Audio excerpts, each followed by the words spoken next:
ચલો કેમ છો વિદ્યાર્થી મિત્રો? ચેપ્ટર નંબર 11 વિકિરણ અને દ્રવ્યનો દ્વૈત સ્વભાવ એની અંદર આજે આપણે જોઈએ છે લેક્ચર નંબર 4 અને આજનો જે આપણો લેક્ચર છે એમાં આપણે અમુક ઉદાહરણના અને સ્વાધ્યાયના દાખલા ગણીએ છીએ. અત્યાર સુધી આપણે સ્વાધ્યાયના ઉદાહરણના 1 અને 2 દાખલા આપણે ગણી લીધા છે અને ત્યાંથી આપણે આગળ વધીએ છીએ. ઉદાહરણનો ત્રીજા નંબરનો જે દાખલો છે એનાથી આજના વિડિયો લેક્ચરની આપણે શરૂઆત કરીએ છીએ. તો સૌથી પહેલા આપણે પ્રશ્ન જોઈએ કે પ્રશ્નમાં શું આપ્યું છે, પછી આપણે એનું સોલ્યુશન જોઈએ. પ્રશ્નમાં એવું આપ્યું છે કે દ્રશ્ય પ્રકાશ વિસ્તારમાં જાંબલી રંગની તરંગ લંબાઈ 390 નેનોમીટર છે, પીળા અને લીલા પ્રકાશ માટે તે 550 નેનોમીટર છે અને લાલ રંગ માટે લગભગ એ 760 નેનોમીટર છે. તો દ્રશ્ય વિભાગના વિસ્તારમાં જાંબલી છેડે પીળા અને લીલા રંગની સરેરાશ તરંગ લંબાઈ આગળ અને લાલ છેડે ફોટોનની ઉર્જા ઇલેક્ટ્રોન વોલ્ટમાં કેટલી થશે? h ની કિંમત 1 ઇલેક્ટ્રોન વોલ્ટ બરાબર કેટલું થાય? આ બધી કિંમત આપણને આપેલી છે. બીજું તો કે કોષ્ટકમાં દર્શાવેલ પ્રકાશ સંવેદી દ્રવ્યોના કાર્ય વિધેયો અને મેળવેલ 1, 2 અને 3 ના પરિણામો પરથી તમે એવી પ્રકાશ સંવેદી રચના બનાવી શકો કે જે દ્રવ્ય પ્રકાશ સાથે કાર્ય કરે. તો જો વિદ્યાર્થી મિત્રો, પ્રશ્નની અંદર આપણને અલગ અલગ કલર માટેની તરંગ લંબાઈ આપી દીધેલી છે. જેમાં જાંબલી માટે 390 નેનોમીટર, પીળા અને લીલા માટે 550 નેનોમીટર, લાલ માટે તમને આપ્યું છે 760 નેનોમીટર. હવે તમારે શું ગણવાનું છે? તો કે સૌથી પહેલા જે કોઈ પ્રકાશ તમે આપાત કરો છો એ આપાત પ્રકાશ જે છે એ આપાત પ્રકાશની ઊર્જા જે છે એની ગણતરી તમારે કરવાની છે. બરાબર? આપણે અલગ અલગ કલર કોઈ સપાટી ઉપર આપાત કરી રહ્યા છે. માની લો કે આપણી પાસે આ કોઈ ફોટો સંવેદી સપાટી છે. હવે કઈ સપાટી છે ખબર નથી, પણ આની ઉપર એકવાર આપણે જાંબલી રંગ આપાત કરશું, પછી ફરીવાર આપણે પીળો અને લીલો આપાત કરશું. બરાબર? પીળો અને લીલો કલર જે આપણને આપ્યો છે અને પછી આપણે લાલ કલર જે છે બરાબર એ આપાત કરીશું. લાલ રંગનો પ્રકાશ જે છે એ આપાત કરીશું. હવે આપણને એટલી ખબર છે કે અલગ અલગ તરંગ લંબાઈ ધરાવતા પ્રકાશ જો આપણે આપાત કરીએ તો ઉર્જા જે છે એ અલગ અલગ આપણને મળે. તો ઉર્જાનું સમીકરણ શું છે? તો ઉર્જાનું સમીકરણ આપણી પાસે છે E hf યા hc/λ. બરાબર છે? તો એમાં h ની કિંમત તો કે 6.626 * 10⁻34. અહીંયા હું 626 લઉં છું. ઓકે, * 10⁻34 અને c એટલે પ્રકાશનો વેગ એટલે કે 3 × 10⁸ ના છેદમાં અત્યારે લેમ્ડા આપણે એઝ ઇટ ઇઝ રાખીશું. પણ આ ચેપ્ટરમાં તમારે h અને c નો ગુણાકાર વારે વારે આવવાનો છે, સદંતર હરેક દાખલામાં આવવાનો છે. એટલે આપણે શું કરશું? h c ની કોઈ કોમન કિંમત જે છે યાદ કરી લઈશું એટલે ભવિષ્યમાં ક્યારે બી આ ગુણાકાર કરવાની આપણે જરૂર રહેશે નહીં. તમારે કેલ્ક્યુલેટરની મદદથી કરવાનો છે. આનો ગુણાકાર કરશો એટલે એપ્રોક્સિમેટલી 19.90 જેવું આવશે. 87-88 જેવું આવે છે, પણ હું 19.90 લઈ અને ગણતરી કરું છું. અહીંયા -34 છે, અહીંયા 8 છે એટલે અહીંયા થઈ જશે 10⁻26 અને ના છેદમાં તમને આપ્યું છે અહીંયા લેમ્ડા એઝ ઇટ ઇઝ. આ આપણું સમીકરણ થઈ ગયું. હવે આમાં આપણે શું કરીશું? તો કે અલગ અલગ પ્રકાશ જે છે એ આપાત કરશું અને એને અનુરૂપ જે ઊર્જા મળે છે એની આપણે ગણતરી કરીએ. તો સૌથી પહેલા કયો પ્રકાશ આપાત કરે છે? તો કે જાંબલી રંગનો પ્રકાશ. તો જાંબલી રંગ માટેની લેમ્ડા આપણને આપી છે 390 નેનોમીટર. એટલે લેમ્ડા આપણી પાસે થશે 390 × 10⁻9 મીટર. અને આ સમીકરણની અંદર તમારે મૂકવાનું. એટલે E = 19.90 × 10⁻26 ના છેદમાં 390 × 10⁻9. આની ગણતરી જ્યારે તમે કરશો ત્યારે તમને જે જવાબ મળશે એ જૂલમાં મળશે. હું અહીંયા ગણતરી ડાયરેક્ટ મૂકું છું અને તમારે તો કેલ્ક્યુલેટરની મદદથી કરીને મૂકવાની છે. તો અહીંયા જે જૂલમાં આવે છે એ જવાબ તમને મળે છે 5.10 × 10⁻19. 5.10 × 10⁻19 આ આવે છે જૂલની અંદર. પણ જો તમારે ઇલેક્ટ્રોન વોલ્ટમાં જોતું હોય તો 5.10 × 10⁻19 ના છેદમાં 1.6 × 10⁻19 કરવું પડે. તો આ જે જવાબ આવશે એ શેમાં આવશે? તો કે ઇલેક્ટ્રોન વોલ્ટ ની અંદર આવશે. હું જવાબ લખું છું એ ડાયરેક્ટ લખું છું. 5.10 ભાગ્યા 1.6 × 10⁻19 કરશો એટલે તમને જવાબ મળશે 3.19 ઇલેક્ટ્રોન વોલ્ટ જેટલો. કેટલો જવાબ મળશે? 3.19 ઇલેક્ટ્રોન વોલ્ટ. એટલે જાંબલી રંગ જ્યારે પ્રકાશ આપણે આપાત કરીએ છીએ ત્યારે ઉર્જા કેટલી મળે છે? સપાટીની ઉર્જા કેટલી મળે છે? તો કે 3.19 ઇલેક્ટ્રોન વોલ્ટ જેટલી ઉર્જા મળે છે. હવે આવો નવું ફરીવાર આપણે કોના માટે કરવાનું? તો કે પીળા અને લીલા રંગ માટે કરવાનું. તો કે પીળો અને લીલા માટે, તો એની માટેની આપણને લેમ્બડા કેટલી આપી છે? તો એની લેમ્બડા 550 નેનોમીટર આપી છે. તો 550 નેનોમીટર એટલે નેનોમીટર માંથી આપણે જઈએ મીટર ની અંદર એટલે 10⁻⁹ મીટર થાય. E = ડાયરેક્ટ સૂત્ર હવે આપણે મૂકીએ છીએ 19.90 ગુણ્યા 10⁻26 ના છેદમાં લેમ્બડા આપણને આપ્યું છે. લેમ્બડા ની કિંમત 550 ગુણ્યા 10⁻9 ગણતરી કરવાની. પહેલા તમને જૂલમાં જવાબ આવે, પાછું ભાગ્યા 1.6 ગુણ્યા 10⁻19 કરવાનું એટલે તમને ઇલેક્ટ્રોન વોલ્ટમાં જવાબ આવે. પણ હું અહીંયા તમને જવાબ ડાયરેક્ટ આપું છું. અહીંયા આપણને જવાબ મળે છે ઇલેક્ટ્રોન વોલ્ટ ની અંદર એ જવાબ છે 2.26 ઇલેક્ટ્રોન વોલ્ટ. આની ગણતરી કરશો એટલે એપ્રોક્સિમેટલી 2.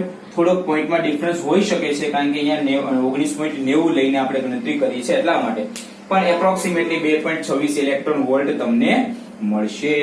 ચલો આવું ફરીવાર આપણે કેના માટે કરવાનું છે? તો કે લાલ રંગ માટે કરવાનું છે. તો ત્રીજું કન્ડિશન તો કે લાલ રંગ. ઓકે, લાલ રંગ માટે ફરીવાર આ ગણતરી આપણે કરીએ. તો કે E = લાલ રંગની પહેલા લેમ્બડા તમે જુઓ 760 નેનોમીટર આપ્યું છે. 760 નેનોમીટર એટલે લેમ્બડા 760 ગુણ્યા તો કે 10⁻9 મીટર માં થશે. ચલો E = hc/લેમ્બડા. hc ની કિંમત ડાયરેક્ટ યાદ રાખી છે 90.90 ગુણ્યા 10⁻26 નીચે લખી નાખીએ. 90.90 ગુણ્યા 10⁻26 ના છેદમાં લેમ્બડા તો કે 760 ગુણ્યા 10⁻9 પહેલા જે જવાબ આવશે એ જૂલમાં આવશે. પછી તમારે 1.6 ગુણ્યા 10⁻19 વડે પાછું ભાગવાનું એટલે જે જવાબ આવશે ઇલેક્ટ્રોન વોલ્ટમાં આવશે. હું ડાયરેક્ટ લખું છું, મારે જવાબ આવશે 1.64 ઇલેક્ટ્રોન વોલ્ટ. થોડું વેરિએશન અહીંયા હોઈ શકે છે. 1.64 ની બદલે તમને 1.65 અથવા 1.62 જેવો જવાબ આવી શકે છે. તો તમે જુઓ તો કે જાંબલી રંગ આપાત કરો તો સપાટીને આટલી ઉર્જા મળે છે. પીળો લીલો પ્રકાશ આપાત કરો સપાટીને આટલી ઉર્જા મળે છે. અને લાલ રંગ તમે આપાત કરો તો સપાટીને આટલી ઉર્જા મળે છે. હવે કોષ્ટક જે છે એ કોષ્ટક વર્ક ફંક્શન નું કોષ્ટક છે, બરાબર? તો એ તમે જુઓ તો એ વર્ક ફંક્શનમાં એવું છે કે જો તમે જાંબલી રંગ આપાત કરો તો તમને ઉર્જા કેટલી મળે છે સપાટીને? તો કે 3.19 ઇલેક્ટ્રોન વોલ્ટ જેટલી મળે છે. હવે કોષ્ટકની અંદર તમે જુઓ તો કોષ્ટકની અંદર સોડિયમ, પોટેશિયમ અને સીઝિયમ ત્રણેયના વર્ક ફંક્શન જે છે એ 3.19 કરતા ઓછા છે. એટલે એ ત્રણેય મટીરીયલ આપણે અહીંયા યુઝ કરી શકીએ. ત્રણેય મટીરીયલને આપણે ઉપયોગમાં લઈ શકીએ કારણ કે જાંબલી રંગ આપાત કરવાનો એટલે ત્રણેય મટીરીયલમાંથી કોઈ પણ મટીરીયલ, કારણ કે બધાયનું વર્ક ફંક્શન જે છે એ 3.19 કરતા ઓછું છે. એટલે ત્રણેયમાં આપણને ફોટો ઇલેક્ટ્રિક અસર જોવા મળશે. ત્રણેય મટીરીયલનો આપણે ઉપયોગ કરી શકીશું. પણ પીળો અને લીલા માટે વર્ક ફંક્શન જુઓ તમે 2.26 છે અને તમે કોષ્ટકમાં જોશો તો માત્ર સીઝિયમ એક એવી ધાતુ છે કે જેનું વર્ક ફંક્શન છે 2.26 કરતા ઓછું છે. બાકી સોડિયમ, પોટેશિયમ નું 2.26 કરતા વધારે છે. એટલે જો તમે પીળો અને લીલો પ્રકાશ ઉપયોગમાં લેતા હો તો તમે સોડિયમ અથવા પોટેશિયમ ધાતુની સપાટી એઝ અ ઉત્સર્જક તરીકે તમે લઈ શકશો નહીં. જો તમારી પાસે પીળો લીલો પ્રકાશ છે તો તમારે સીઝિયમ ધાતુ જ ઉપયોગમાં લેવી પડશે અને તો જ તમને ફોટો ઇલેક્ટ્રિક અસર જે છે એ જોવા મળશે. પણ જો તમે લાલ રંગની ચર્ચા કરતા હો તો લાલ રંગથી તો 1.64 ઇલેક્ટ્રોન વોલ્ટ ઉર્જા તમને મળે છે. કોષ્ટકમાં તમે જુઓ તો 1.64 ઇલેક્ટ્રોન વોલ્ટ કોઈ પણ ધાતુની છે નહીં. એટલે લાલ રંગના પ્રકાશથી કોઈ પણ ધાતુ તમે લઈ લો તો એનાથી કોષ્ટકમાં જે આપેલી છે એ ધાતુની આપણે વાત કરીએ છીએ તો કોષ્ટકમાંની કોઈ પણ ધાતુમાંથી આપણને ફોટો ઇલેક્ટ્રિકની અસર જોવા મળશે નહીં. બહુ સિમ્પલ દાખલો છે અને આ ચર્ચા ખાલી કરવાની હતી.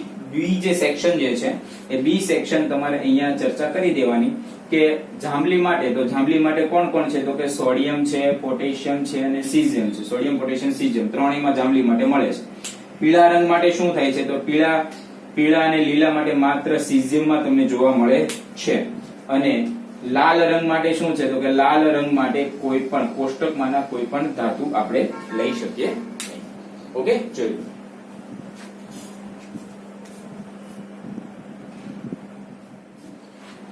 ચાલો વિદ્યાર્થી મિત્રો, આગળ જઈએ ઉદાહરણ 3, પછી આપણે નેક્સ્ટ ઉદાહરણ લઈએ છીએ ઉદાહરણ નંબર 4. બહુ સરળ ઉદાહરણ છે, બરાબર.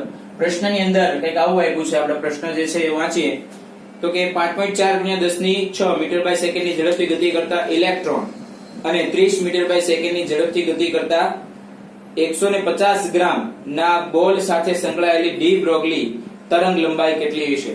હવે જો વિદ્યાર્થી મિત્રો, તમારે ગણવાનું છે ડી બ્રોગલી તરંગ લંબાઈ. ડી બ્રોગલી તરંગ લંબાઈ. તમારે ડી બ્રોગલી તરંગ લંબાઈની ગણતરી કરવાની છે. બહુ સિમ્પલ સૂત્ર છે, લેમ્બડા h/p. ડી બ્રોગલી તરંગ લંબાઈનું સૂત્ર ફેમસ સૂત્ર છે, લેમ્બડા h/p. બહુ સરળ સૂત્ર છે, કઈ નથી કરવાનું. એકવાર ઇલેક્ટ્રોન માટે ને એકવાર આ બોલ માટે આપણે ગણતરી કરવાની છે. તો સૌથી પહેલા દાખલા તરીકે આપણે ઇલેક્ટ્રોન માટે કરીએ. તો ઇલેક્ટ્રોન માટે ડી બ્રોગલી તરંગ લંબાઈ તમે ગોતો તો લેમ્બડા e એવું નામ આપીએ. h ની કિંમત 6.626 × 10⁻34 થશે ના છેદમાં p. તો p ની જગ્યાએ આપણે શું લખી શકાય? MeVe. p એટલે વેગમાન અને p વેગમાન એટલે દળ અને વેગનો ગુણાકાર. તો અહીંયાથી લેમ્બડા e ની કિંમત તમને મળે 6.626 × 10⁻34 અને છેદમાં me ની કિંમત તો કે 9.1 × 10⁻31 અને વેગ તમને આપ્યો છે 5.4 ઇલેક્ટ્રોનનો, 5.4 × 10⁶. ઓકે, આનું તમે સાદુરૂપ આપો એટલે તમને મળી જાય લેમ્બડા e. ઇલેક્ટ્રોન માટે દ બ્રોગલી તરંગ લંબાઈ. અને આવી રીતે જો તમારે બોલ માટે દ બ્રોગલી તરંગ લંબાઈની ગણતરી કરવી હોય તો બોલ માટે એના માટે બી સરળ થશે. તો કે લેમ્બડા બી એવું નામ આપો. h જે છે એ એઝ ઇટ ઇઝ, h માં કોઈ વસ્તુ ચેન્જ થાય નહીં. અને અહીંયા જે છે એ pb તમે નામ આપો, બોલ માટેનું વેગમાન છે એટલા માટે. ઓકે, ફરીવાર એઝ ઇટ ઇઝ. તો કે lambda b is equal to પહેલા h ને એઝ ઇટ ઇઝ રાખો, pb ની જગ્યાએ તમે શું લખી શકો? તો કે mbvb. તો કે lambda b is equal to 6.626 × 10⁻34 ના છેદમાં mb. તો 150 ગ્રામ આપણને આપ્યું છે, આપણે કેજી માં ફેરવ્યું તો કે 150 ગુણ્યા 10⁻³ થઈ ગયું. અને vb, તો vb ની કિંમત આપણે આપી છે 30 મીટર/સેકન્ડ. તો અહીંયા લખી દો 30 મીટર/સેકન્ડ. અહીંયાથી લેમ્બડા બી. ટૂંકમાં ઇલેક્ટ્રોન માટે અને બોલ માટે તમને ડી બ્રોગલી તરંગ લંબાઈ મળી જાય. બહુ સરળ સૂત્ર છે અને સરળ દાખલો પણ છે. જોયું.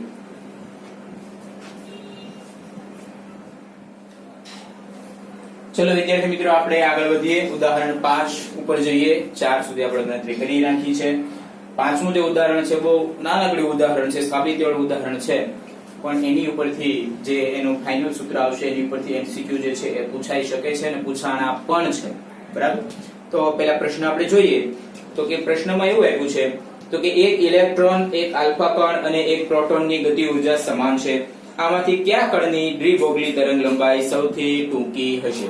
પ્રશ્નમાં તમને એવું કીધું છે, 3 વસ્તુ તમને આપી છે. એક તો ઇલેક્ટ્રોન આપ્યો છે, ઇલેક્ટ્રોન, પ્રોટોન અને આલ્ફા કણ. ઓકે, આ 3 કણો તમને આપ્યા છે, ઇલેક્ટ્રોન, પ્રોટોન અને આલ્ફા કણ. અને એમાં તમને એવું કીધું છે કે કયા કોની માટે દ બ્રોગલી તરંગ લંબાઈ જે છે એ ટૂંકી હશે. બીજી કન્ડિશન એ લોકો એવી આપી છે કે ત્રણેયની ગતિ ઉર્જા જે છે એ સમાન છે. શું છે? સમાન. ગતિ ઉર્જા સમાન. તો ગતિ ઉર્જાનું સૂત્ર જો તમને ખ્યાલ હોય તો ગતિ ઉર્જા એટલે k = 1/2 mv². મારે શું કરવું છે તો કે ગતિ ઉર્જા ઉપરથી મારે અહીંયા જે વેગમાન આવે છે એ વેગમાન ઉપરથી મારે ગતિ ઉર્જામાં જોવું છે. તો હું શું કરીશ, ઉપર નીચે mm વડે ગુણાકાર કરું તો k = 1/2 અહીંયા થઈ ગયું m²v² ના છેદમાં m. હવે આ આપણને ખબર છે m²v² દળ ગુણ્યા વેગ એટલે શું થાય? વેગમાન. એટલે k બરાબર તો કે અહીંયા આવી ગયું p²/2m. આ ફેમસ સૂત્ર છે, આ યાદ રાખવાનું છે. તમે p ને કરતા બનાવો તો p = શું થઈ જાય તો કે 2km. p શું થઈ ગયું? 2km. આ p ની કિંમત આપણે આ ઉપરના સમીકરણમાં મૂકી, આને આપી દો સમીકરણ નંબર 2, આને આપી દો સમીકરણ નંબર 1.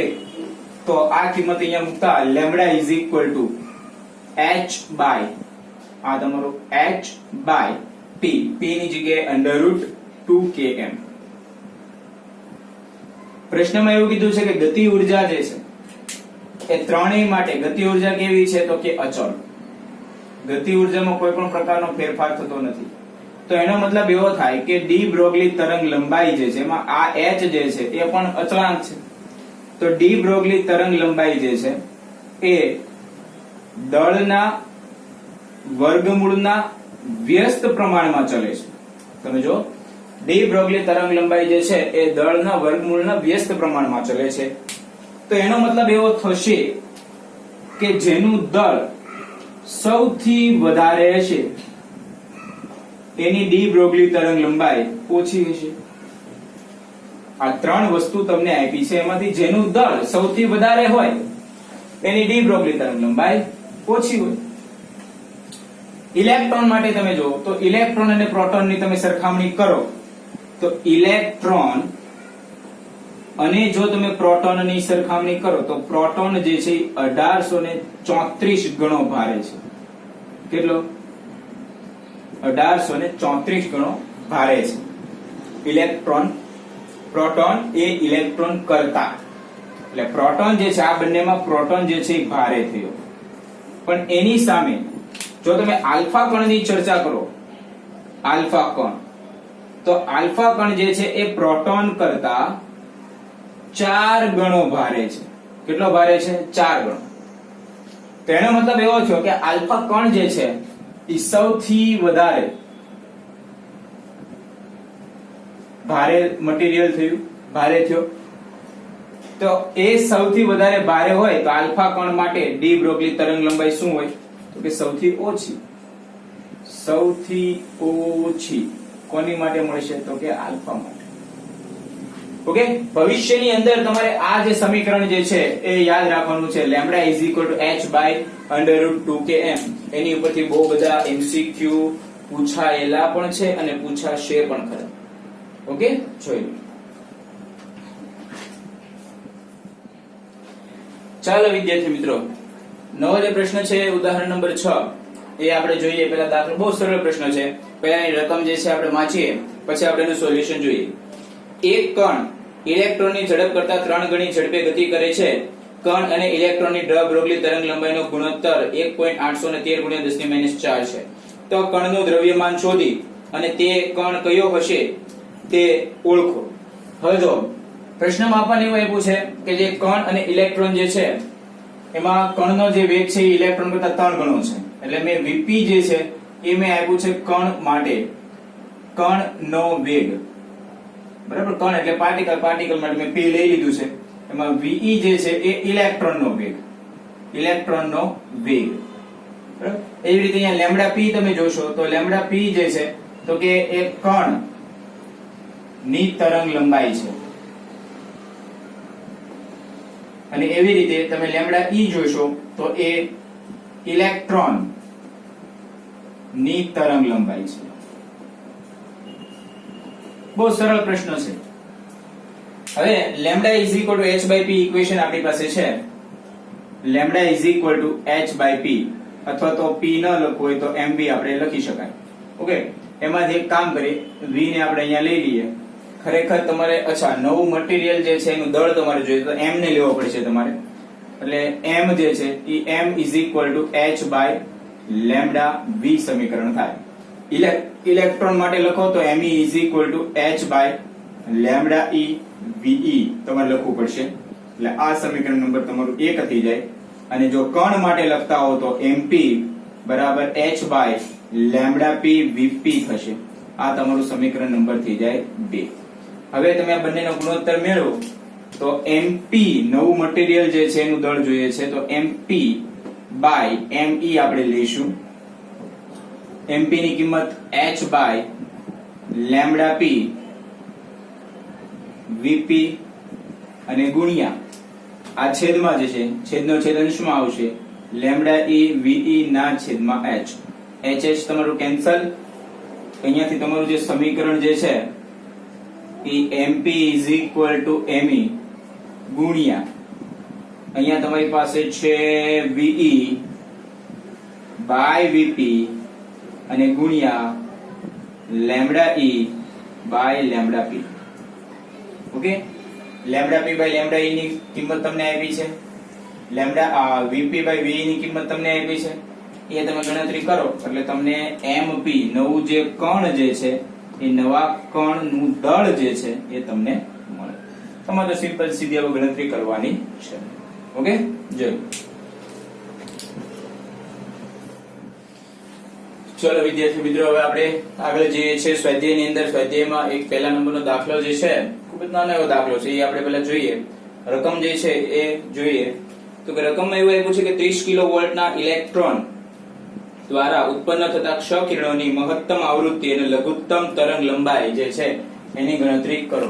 મહત્તમ આવૃત્તિ અને લઘુત્તમ તરંગ લંબાઈની ગણતરી તમને કરવાની કીધી છે. બરાબર છે? તો આપણી પાસે સૂત્ર કયું છે તો કે 1/2 mv² max is equal to hf minus phi naught. આવું ઇક્વેશન આપણી પાસે છે. બરાબર? હવે તમને મહત્તમ ગતિ ઉર્જા બરાબર hf minus phi naught equation તમારી પાસે. બીજું એક 1/2 mv² max બરાબર આપણી પાસે સમીકરણ હતું ev0. એટલે આપણે શું કરીએ છીએ, મારે મહત્તમ આવૃત્તિ જોઈએ છે તો આ ટર્મ ને 0 થવું પડે તો આ તમારે મહત્તમ મળે. જેટલી ઉર્જા આવે છે એટલી જ ઉર્જા તમને ગતિ ઉર્જા સ્વરૂપે મળે. આ એક સૂત્ર ઉપરથી આપણે સમીકરણ લખીએ તો કે ev0 is equal to hf. આ ટર્મ ને કરી દઈએ છે 0 તો કે ev0 is equal to hf છે એમાંથી h ને આપણે અહીંયા લઈ લઈએ એટલે f is equal to ev0 ના છેદમાં h આવી જાય. બરાબર? હવે e ની કિંમત આપણી પાસે છે, e ની કિંમત 1.6 ગુણ્યા 10 ની માઈનસ 19 ઘાત. બીજું v0 ની કિંમત 30 કિલો તમને આપી છે એટલે 30 ગુણ્યા 10 ની 3 થશે અને એના છેદમાં h તો કે h ની કિંમત 6.626 into 10 - -34. ઓકે, આટલી ગણતરી કરશો એટલે તમને આવૃત્તિ જે છે એ મહત્તમ આવૃત્તિ મળી જશે. હવે તમારે જોઈએ છે મિનિમમ તરંગ લંબાઈ. તો લઘુત્તમ તરંગ લંબાઈ માટે એના માટે આપણે શું કરીએ, લેમ્બડા મીન તો કે f is equal to સૂત્ર આપણી પાસે છે f is equal to c by lambda. Lambda is equal to c by f. એટલે આ તમારું મેક્સિમમ છે. અહીંયાથી જે આવે એની કિંમત તમારે મૂકી દેવાની અહીંયા અને આની કિંમત 10 ગુણ્યા 3 ગુણ્યા 10 ની 8. આ તમારું f max એટલે અહીંયાથી તમને મળી જાય લેમ્બડા મીન. બહુ નાનકડો એવો દાખલો છે, જોઈએ.